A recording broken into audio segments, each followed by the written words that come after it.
this who dropped this? No, it's just a penny. Just a penny? Just a penny? Just a penny. I can't do it justice like Richard Quest does, but it's nevertheless a topic that is very familiar to this show. Donald Trump's so-called Department of Government Efficiency asking the question, what if there are no pennies at all? The agency that was created by one of the U.S. president's executive orders this week is targeting the coin to cut down costs, and it claims the penny cost taxpayers almost $180 million last year. Now, the argument is actually pretty easy to understand. It takes more than 3 cents to make and distribute a single penny, and most coins aren't even in circulation. This is certainly not a new idea. For decades, this idea has been floating around. It was even a plot point in an episode of The West Wing. Robert Whaples is a professor of economics at Forest University. He's done research on the time value of the penny. Robert, thanks so much for being here with us. So, okay, give us the argument. I'm so glad you could have me on. Yeah, us too. Why get rid of the penny? So you started with one of the most important arguments, which of course is it cost more than a penny to make it. It costs 3 cents approximately. But I would argue that even if you could make the penny out of thin air at zero cost, it would still make sense to get rid of the penny, because one of the primary costs of the penny is our time, and it takes time to use a penny. At the average wage of an American, we earn about 1 cent every 2 seconds. So it uses a couple extra seconds to, and slows people in the line behind you and the cashier and all that down. It's a loss to society. Okay, I've been in that situation. I think a lot of people have. That is true. Okay, but what would happen if we did get rid of it? How would that affect just your day-to-day, shopping and whatever you might need to do? Yep. So for most of your transactions, it wouldn't affect anything, because most of them you don't pay with cash. So you're using your card or whatever, and it says $1.99, and it costs you $1.99. It's only if you pay in cash that you'd have to round the price now to the nearest 5-cent increment. So if it was $1.99, you'd round it up to $2.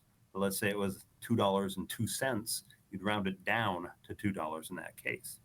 And I know that a lot of people are afraid all these prices end with nines, and so there'd be a lot more rounding up. But that's actually where my research comes in. I had data from a convenience store chain and looked at a whole bunch of transactions. And it turns out the last digit does not end in 9 any more than any of the others, because most people purchase multiple things, plus there's taxes added on. So your last digit is going to be like totally random. And you'll see as much rounding up as rounding down if you pay in cash. So it's essentially a wash, is what you're saying. In that case. Yep. So fascinating. And as we mentioned, this idea has been around for a while. Do you think this time's any different in terms of actual action being taken? I think it may be the time. So I've been researching this and talking with the media about it for close to 20 years now. And I think in any given year, I was thinking it's not going to happen. There's like a 5% chance it'll happen.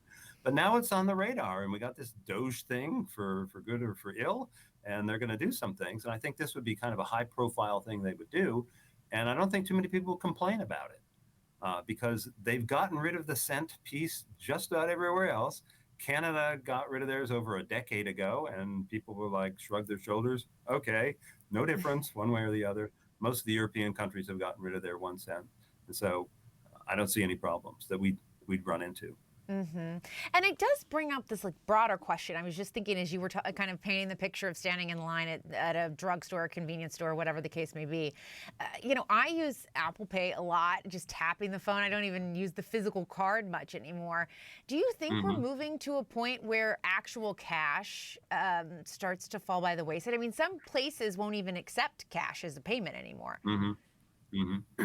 So we are heading in that direction. I hope we don't go completely cashless, because it's convenient for people. And there are some people who are unbanked or don't like using all of that tech, because the credit card companies, whatever, they get a little fee in that. Oh, sure, so a lot of people aren't totally comfortable with that. And that's why they will give you a cash discount sometimes, because then, the store doesn't have to pay that fee.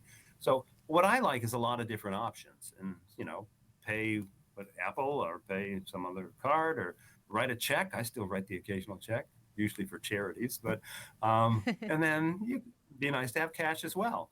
I read a a book once where the guy was making the case to hold on to cash, and he said, he went to this place and like all of their systems were down, and so they couldn't make the connections anymore. And he had some cash, and they were willing to accept cash, and so cash is useful.